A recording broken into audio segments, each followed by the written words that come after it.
बिस्मिल्लाहिर्रहमानिर्रहीम। अस्सलाम वालेकुम dear students. Professor Zuhaib Rahman नए लेक्चर के साथ आपके साथ है। स्टूडेंट्स, हम डिस्कस कर रहे हैं बीएससी मैकेनिक्स का chapter number 4 centres of mass and gravity. आज हम इसकी एक एग्जांपल करने जा रहे हैं, एग्जांपल नंबर 1, जो कि क्योंकि गौरी साहब की जो बुक है उसके पेज नंबर 67 पर गिवन है। क्वेश्चन है कि find the centroid of the points i, 2i minus j and 3i plus j minus 4k if particles of mass 2, 4, 3 grams are placed respectively at these points, what will be their center of mass? तो दो चीज़ें हमने मालूम करनी है। एक चीज़ है हमारे पास सेंट्रॉयड मालूम करना है और दूसरा है हमने सेंटर ऑफ मास मालूम करना है। हम इसके बारे में ऑलरेडी बता चुके हैं अपनी पिछली से पिछली एक्सरसाइज वीडियो में कि सेंट्रॉयड में और सेंटर ऑफ मास में और सेंटर ऑफ ग्रेविटी में क्या क्या फ़र्क होता है। अगर आपने वो नहीं देखा तो उसको जरूर देख लीजिएगा। दूसरे नंबर पे ये है कि यहाँ पे जो मास दिया हुआ है वो 2, 4, 3 ग्राम दिया हुआ है, यानी किसी जगह पे मास 2 ग्राम है, किसी जगह पे 4, किसी जगह पे 3। तो इसका मतलब ये हुआ कि mass is not evenly distributed, uniform नहीं है। तो ऐसी सूरत में जो हमने प्रीवियस लेक्चर में कुछ फार्मूले पढ़े थे, उस फार्मूलों को यूज़ करके हम इसका सेंटर ऑफ मास निकालेंगे और सेंट्रॉयड निकालेंगे।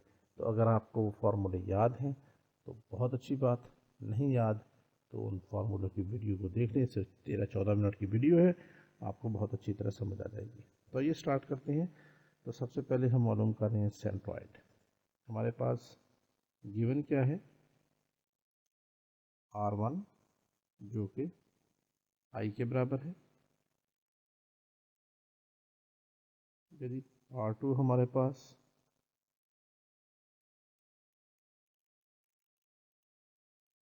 ये बराबर है 2i माइनस जे, इसके बराबर है, और R3 हमारे पास बराबर है 3i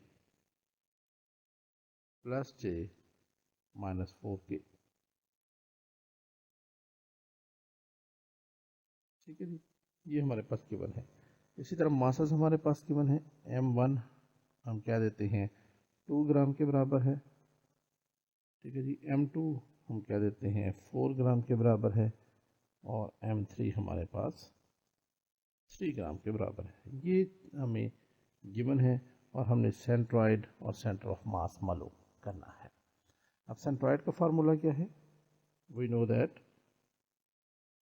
centroid is equal to, देखें स्टूडेंट्स, अगर इससे पहले कि मैं क्वेश्चन मजीद आगे चलूँ, एक बात याद आ गई, अगर आप चैनल पर नए हैं तो हमारे चैनल को सब्सक्राइब जरूर कीजिएगा। आने वाली हर वीडियो का नोटिफिकेशन आपको सबसे पहले मिलता रहेगा। और अगर लेक्चर पसंद आता है तो उसको ज़रूर लाइक कीजिएगा, दोस्तों से शेयर करना ना भूलिएगा। आइए, सेंट्रॉयड का फार्मूला हमने पढ़ा था कि ये होता है सिग्मा RI ओवर N। ठीक है जी।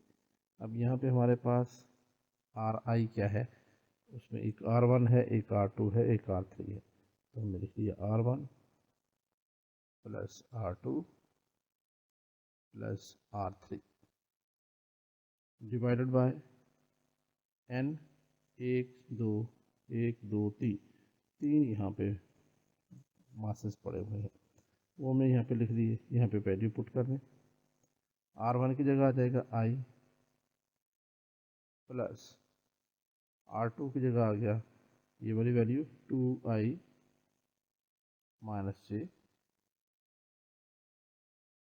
प्लस, और R3 की जगह आ जाएगा 3i प्लस जे माइनस 4k। ये वेक्टर नोटेशन कभी मत भूलिएगा, वरना बाज़ टीचर्स इसके मामले में बहुत सख्त होते हैं, आपके पूरे नंबर काट देते हैं। डिवाइडेड बाय 3 है तो यहाँ पे 3 कर दिया आपने। अब आप इसको थोड़ा सॉल्व कर लें, बड़ा आसान सवाल है। i प्लस 2i, 3i हो जाएगा, और 3i में फिर 3i ऐड कर दें तो ये हो गया 6i। प्लस आगे है माइनस जे और ये प्लस जे, ये आपस में कैंसिल हो गए। उसके बाद रह गया -4k, तो हम बोल सकते हैं -4k, और डिवाइड कर लिया हमने इसे 3 से। तो जब इसको अलग अलग करेंगे तो ये हो जाएगा 2i -4/3k, और इसको हम यूँ भी लिख सकते हैं 2i प्लस 0j और -4/3k। तो सेंट्रॉयड हमारे पास क्या आ गया, अगर हम इसमें से इसके ये यूनिट वेक्टर्स को ख़त्म कर दें तो ये आ जाएगा 2, 0 और -4/3। ये जो कोऑर्डिनेट्स हैं, दिस इज़ आवर सेंट्रॉयड।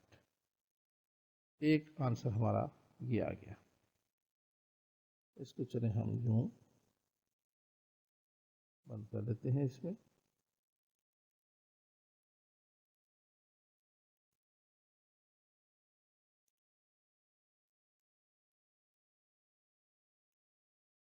इसको मैं ये कलर ले लेता हूँ और यूँ इस तरीके से ये हमारा आंसर आ गया। अब हमने मालूम करना है centre of mass,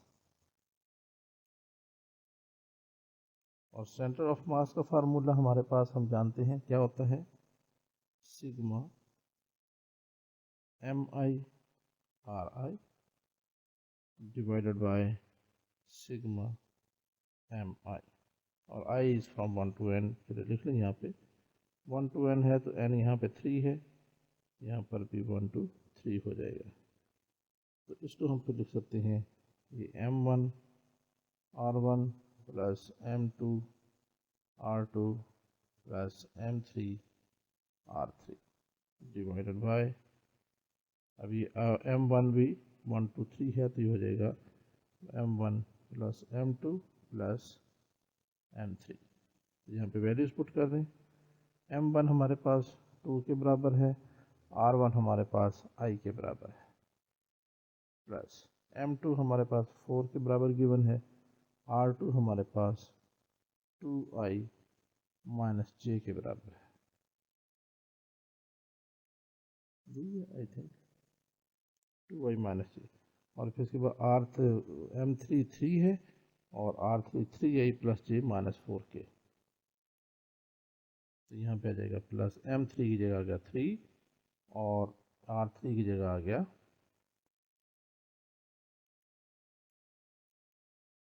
3i plus j -4k।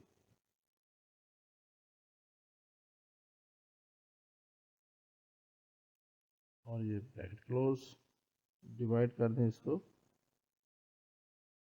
M1 2 plus M2 4 plus M3 3। ये हमारे पास आ गया सिम्प्लिफिकेशन और बेहद आसान क्वेश्चन। 4 3 7 2 9 नीचे अगर डिनोमिनेटर में मल्टीप्लाई कर दें, 2i plus 4 into 2 8i minus 4j, उसके बाद प्लस 9i, फिर 3 को j से मल्टीप्लाई किया तो प्लस आ गया 3j, और आखिर में आ गया -12k। आई होप क्वेश्चन बिल्कुल आसान है, बच्चों वाला क्वेश्चन है। तो ये आ जाएगा 2i प्लस 8i 10 हो जाएंगे, और फिर ये 9 भी इसमें ऐड कर दें। इन तीन को हमने ऐड कर दिया, 1 2 3, i के कंपोनेंट्स ऐड हुए तो ये हमारे पास आ गया 19i।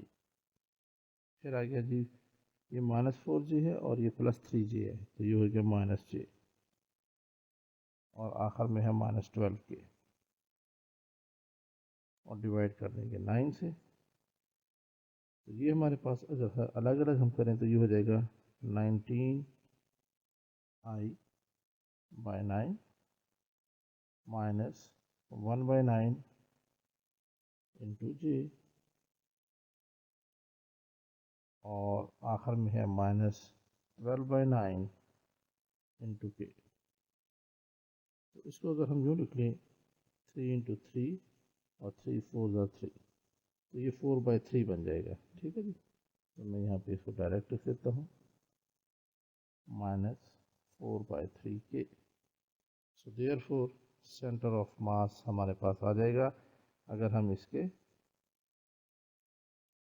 यूनिट वेक्टर्स को यहाँ पे ख़त्म कर दें तो इसे कोऑर्डिनेट की शक्ल में आ जाएगा 19/9 -1/9 और -4/3। और डियर स्टूडेंट्स, ये हमारा मतलूबा रिज़ल्ट है।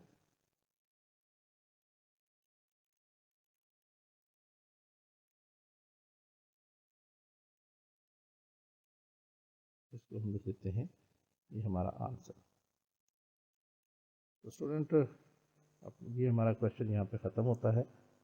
इस तरीके से हम सेंट्रॉयड और centre of mass find out करते हैं।